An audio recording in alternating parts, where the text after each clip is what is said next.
Clean Energy ETFs. Den großen bekannten ETF von iShares habe ich bereits vor langer Zeit unter die Lupe genommen.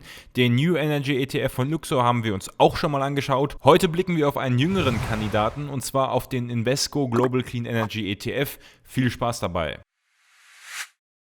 Vielen Dank an Jan Engelmann, Fabian Marquardt und Fabrizio Rutz. Wenn du erfahren möchtest, welche Vorteile Kanalmitglieder besitzen, dann klick unter dem Video auf den Button Mitglied werden. Der Invesco Global Clean Energy ETF basiert auf dem Wilder Hill New Energy Global Innovation Index. Im ETF enthalten sind aktuell ca. 125 Aktienpositionen. Der Index enthält ebenfalls 125 Aktientitel, was für einen Branchen-ETF typischerweise schon eine höhere Anzahl ist. Der Clean Energy ETF von iShares enthält beispielsweise nur 75 Aktien, hier ein Pluspunkt also für den Invesco ETF. Die Aktien insgesamt stammen in diesem ETF überwiegend aus Europa. Den größten Anteil machen zwar die USA mit knapp 29% aus, dahinter folgen dann China und Südkorea aus Asien, dann kommt aber die ganze europäische Truppe rund um Deutschland und Spanien federführend. Die Industrie ist mit knapp 37% die am stärksten vertretene Branche vor dem Tech-Sektor und dem Versorgermarkt. Grundsätzlich sind die Aktien hier über verschiedene Märkte breit gestreut und viele Branchen und Sektoren eben vertreten. Wenn wir auf die Marktkapitalisierung im ETF blicken, dann sehen wir, dass dieser ETF fast schon den Titel Small Cap ETF verdient hätte. Gerade einmal 21% der Aktien sind sehr groß oder groß.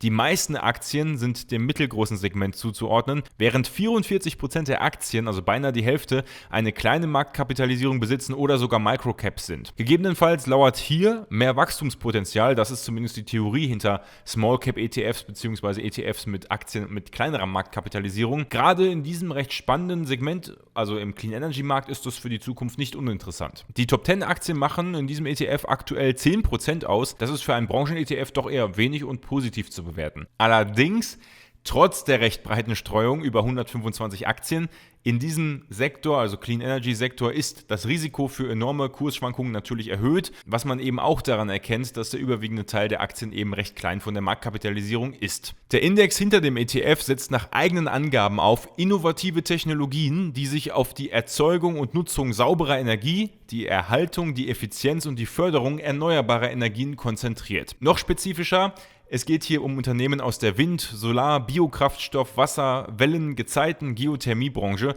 und andere relevante Bereiche der erneuerbaren Energie. Der Fokus liegt hier also auf Themen wie der Energieumwandlung, der Speicherung von Energie, der Erhaltung von Energie, der Energieeffizienz, Materialien, die im Zusammenhang mit diesen Aktivitäten stehen, auf Kohlenstoff- und Treibhausgasreduzierung, Verschmutzungskontrolle und auf Wasserstoff- und Brennstoffzellen. Das sind jetzt erstmal eine ganze Menge an Buzzwords und eine ganze Menge an Themenbereichen, und natürlich gibt es hier eine Menge an Unternehmen, die in diesem Bereich aktiv sind, die auch in dem ETF abgebildet sind. Wie kommt der Index hinter diesem ETF aber jetzt genau auf diese 125 Aktien? Positiv ist immerhin schon mal, dass dieser Index schon seit 2002 besteht. Somit ist die Historie des ETFs zwar kurz, wie wir gleich noch sehen werden, die des Index aber beinahe 20 Jahre alt. Zunächst einmal nimmt der Indexanbieter, der hier über Umwege auch wieder das Unternehmen Solactive ist, alle Aktien aus den Developed Markets, also Industrienationen, unter die Lupe. Plus in diesem Fall sogar noch Südkorea und Taiwan, wobei China hier schon generell als Industrienation zählt. Bevor die Auswahl der Clean Energy Aktien startet, fliegen schon mal alle Aktien raus, die eine zu kleine Marktkapitalisierung haben und zu wenig gehandelt werden. Und dann gibt es ein sogenanntes Stock Selection Committee, welches die Aktien mit dem Bezug zu den eben genannten Buzzwords auswählt.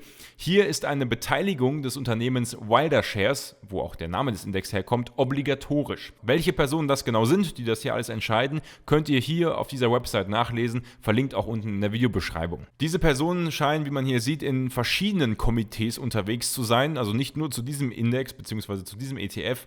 Wenn es da guten Kaffee und Kekse gibt, scheint es sich ja zu lohnen, in so vielen Komitees rumzuturnen. Da alle Aktien, die im Index enthalten sind, beim Rebalancing immer gleich gewichtet werden, also jede Aktie hier circa unter 1% Gewichtung im Index am Anfang enthält, kann keine einzelne Aktie eine starke Übergewichtung bekommen. Das ist einerseits positiv, damit der Kurs des ETFs nicht zu stark von einer Aktie abhängt und man bei den Top 10 dann eben immer nur so um die 10% Gewichtung hat. Gleichzeitig ist es aber auch schwer für Unternehmen auf der Überholspur einen starken positiven Einfluss zu nehmen. Das ist in einem klassischen MSCI World ETF bzw. in ETFs und Indizes, die nach Marktkapitalisierung gewichten, anders. Kurz gesagt, Ein Komitee aus Experten beschließt, welche Aktien in den Index kommen, und bei der Gewichtung könnten Gutperformer langfristig kaum herausstechen, weil sie eben immer wieder zurückgesetzt werden in der Gewichtung. Schauen wir einmal auf die aktuell 10 größten Aktien im ETF. Mit L&F und EcoPro finden sich in den Top 10 Aktien des ETFs aktuell 2 Unternehmen aus Südkorea, die sich mit dem Thema Sekundär-Batteriematerialien beschäftigen.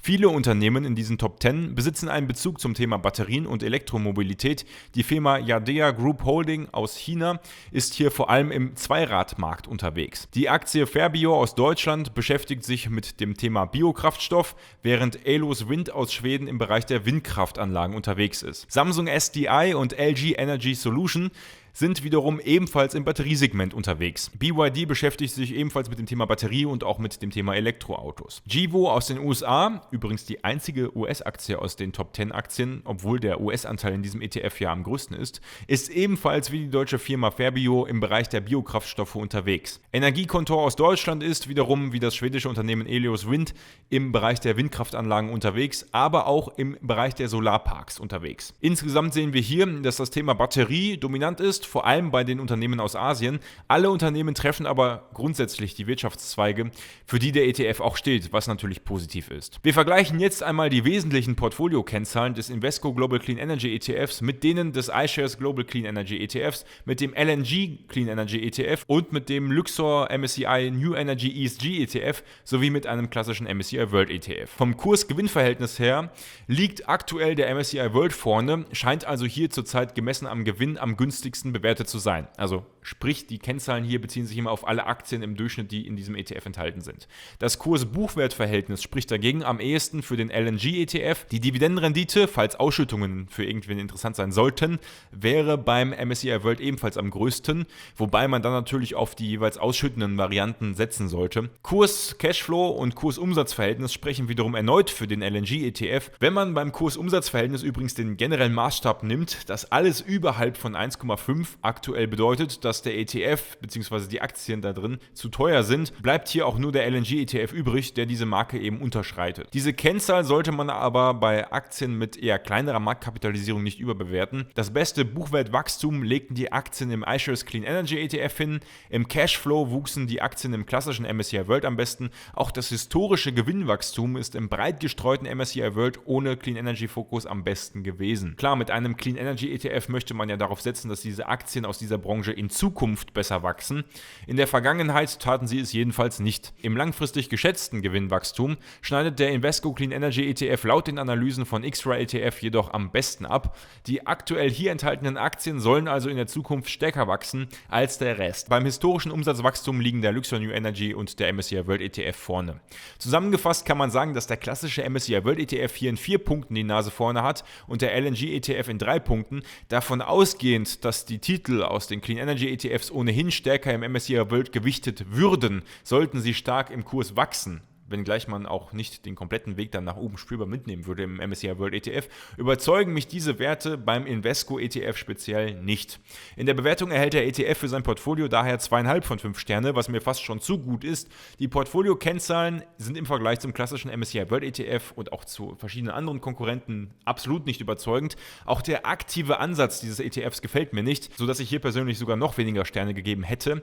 Der ETF trifft immerhin augenscheinlich genau den Markt, den er auch abbilden möchte, streut dabei weltweit über sämtliche Regionen relativ ausgeglichen und bildet auch viele Unterbranchen ab, wobei letztendlich natürlich alle Unternehmen einen Bezug zum Thema Clean Energy besitzen. Gleichzeitig ist der überwiegende Teil der Aktien dem Small Cap Segment zuzuordnen, was dafür spricht, dass sehr wenig Blue Chip Aktien enthalten sind. Damit steigt das Risiko für Kursschwankungen natürlich an, aber natürlich auch zeitweise die Chance auf Rendite, wobei dies durch die Gleichgewichtung der Aktien andererseits auch wieder eingeschränkt wird. Mich stört hier vor allem eben der aktive Ansatz dieses Komitees. Folgt auf Instagram dem Kanal Tech Aktien. Der Kanal versorgt euch mit allen News rund um die Börsen dieser Welt und sorgt mit guten Memes zwischendurch auch immer wieder für gute Laune.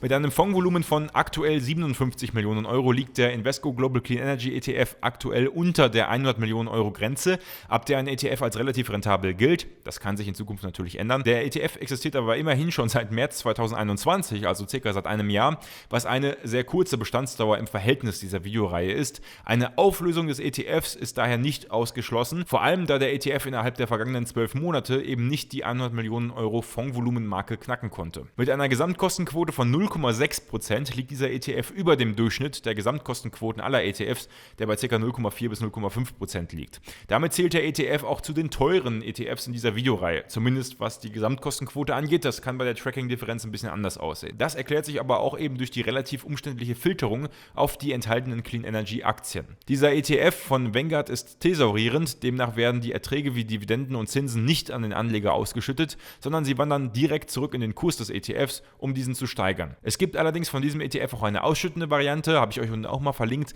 die jedoch weniger als 1 Million Euro Fondsvolumen besitzt.